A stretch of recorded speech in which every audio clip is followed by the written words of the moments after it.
नमस्कार। सुनिए जरा, मैं आपका स्वागत है।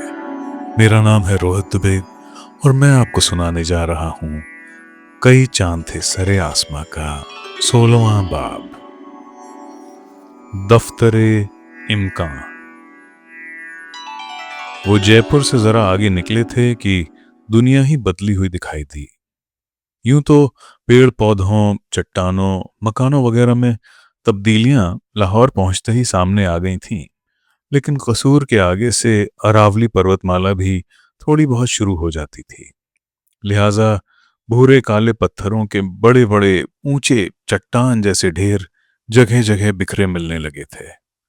इसलिए जयपुर से आगे के सफर का मंजर उनके लिए पूरी तरह अजनबी न था।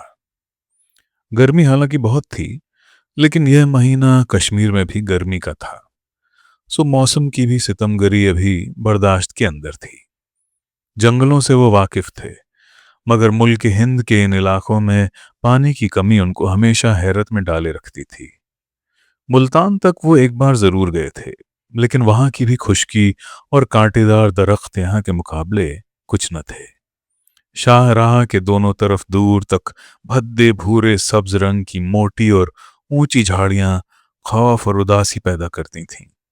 उनके नाम भी उनकी ही तरह गैर दिलचस्प और चिड़चिड़े मिजाज के थे। भटकटैया, झड़बेरी, गोखरू, बबूल, करेल, थूहर, नागफनी। नागफनी तो अजीब चीज थी।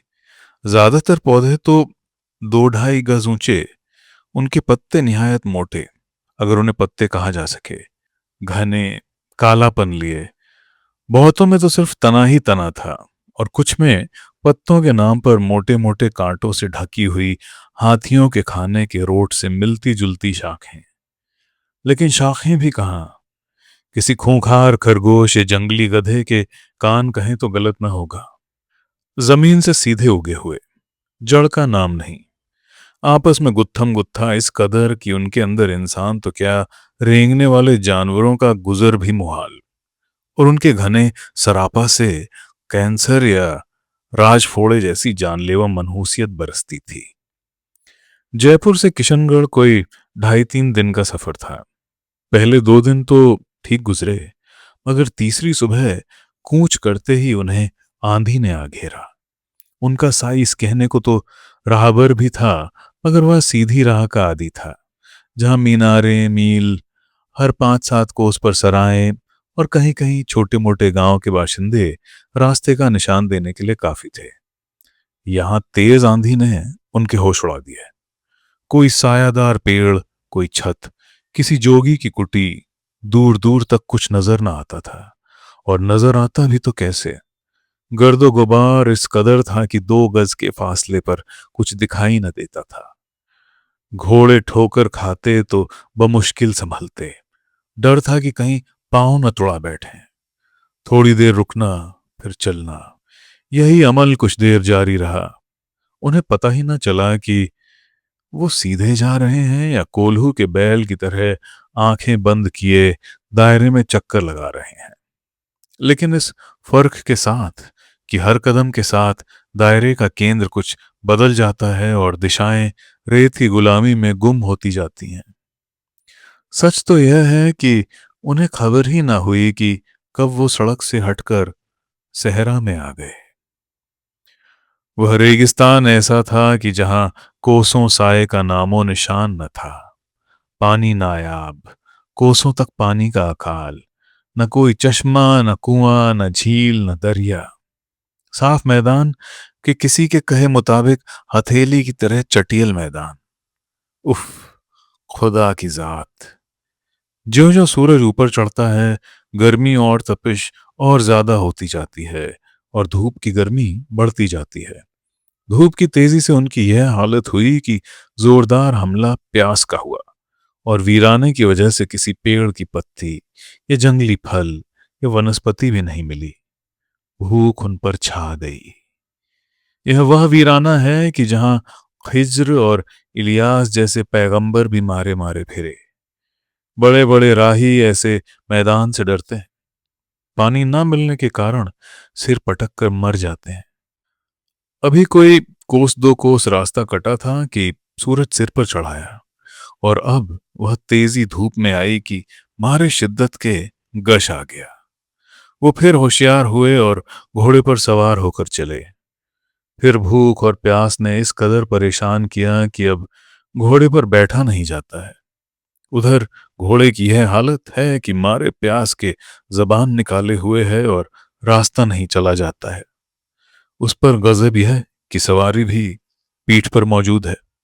अजीब रेगिस्तान है कि जहां सिवाय रेत के दरिया के और कोई चीज नजर नहीं आती है। अगर कोई दरख्त दूर से दिखाई दिया तो ये इस उम्मीद में जल्दी जल्दी कदम बढ़ाए हुए उसकी तरफ चले कि उसके साय में कुछ दम लेंगे और करार पाएंगे।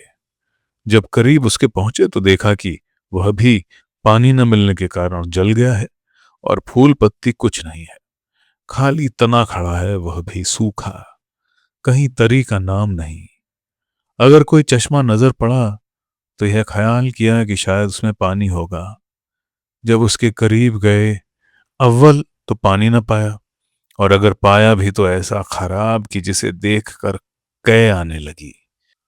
और उसमें देखा कि सांप अजगर लौट रहे हैं और गर्मी की तेजी के मारे अपना जहर उसमें उगल रहे हैं। यह देखकर वहां से भी आगे बढ़े, और हवा जो चलती है तो उसके चलने से जो जर्रे वगैरह उड़कर जिस्म पर पड़ते हैं, उससे यह महसूस होता है कि किसी ने आग की चिंगारी डाल दी और घोड़ा तो मारे प्यास के मरा जाता है। यह रंग और हालत घोड़े की देखकर ऊपर से उतर पड़े और उसकी बागडोर पकड़कर आगे चले। मगर जमीन इस कदर तप रही है और यह मालूम हो रहा है कि किसी ने लोहे का तवा गर्म करके रख दिया है। जहां पर कदम रख दिया वहां पर तलवे में छाला पड़ गया, और वह जंगल तो कयामत का नमूना था। गर्मी की यह हालत है कि रास्ता नहीं चला जाता है। जमीन से शोले निकलते हैं, आसमान से आग बरसती है, गर्म हवा चल रही है। अगर कोई झोंका आ गया तो यह मालूम हुआ कि हाड़ तक जल गए। इसी तरह दोपहर ढली और धूप की तेजी और गर्मी कम होने लगी और हवा भी चलना बंद हो गई। मगर मारे भूख और प्यास के यह हालत है कि एक कदम राह चलना दुश्वार है, और घोड़े की ऐसी बदतर हालत है कि यह मालूम होता है वह तो कुछ दम का मेहमान है। मगर उस वीराने में दाना घास कहाँ की, जहां इंसान का क्या जिक्र, चरिंद और परिंद तक नजर नहीं आते हैं।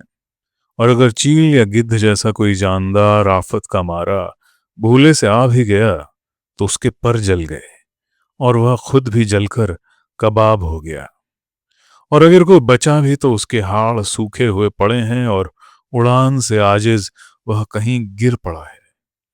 कहीं आदमी की हड्डियां पड़ी हैं। मालूम होता है वह यहां आकर मारे भूख प्यास और गर्मी के मर गया है। कहीं परिंदों की हड्डियां हैं, कहीं अजगर के रहने की गुफाएं हैं, किसी जगह गोहों के रहने का ठिकाना। बड़े बड़े गार हैं, सिवाय इन चीजों के और वहां कोई रहने की जगह नहीं है। यहां तक कि सूरज भी पीला पड़कर कांपते हुए और डरते हुए पश्चिम के आशियाने में छुपने लगा।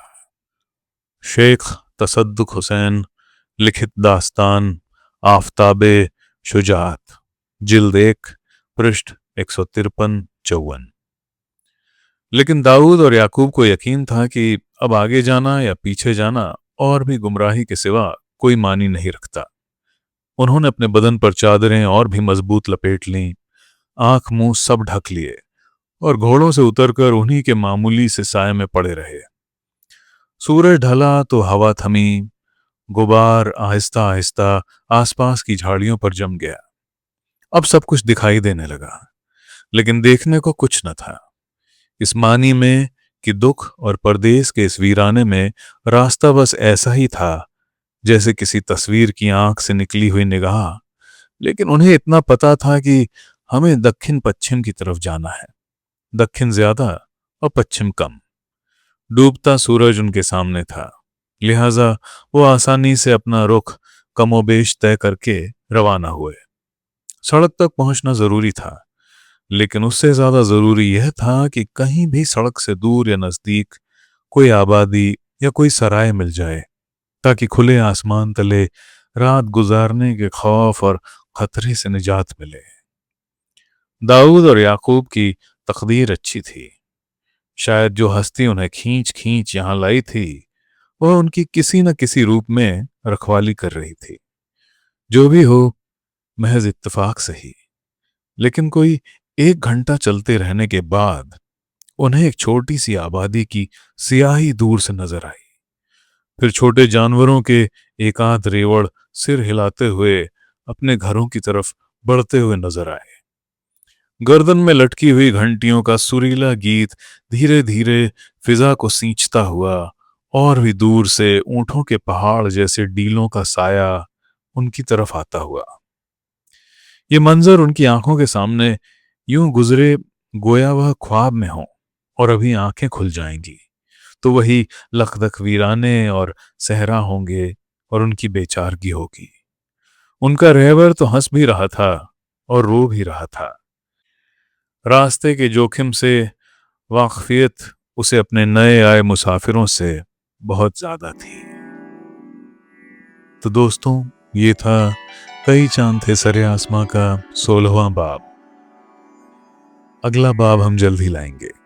लाइक, सब्सक्राइब और शेयर करना मत भूलिएगा। सुनने के लिए बहुत बहुत शुक्रिया।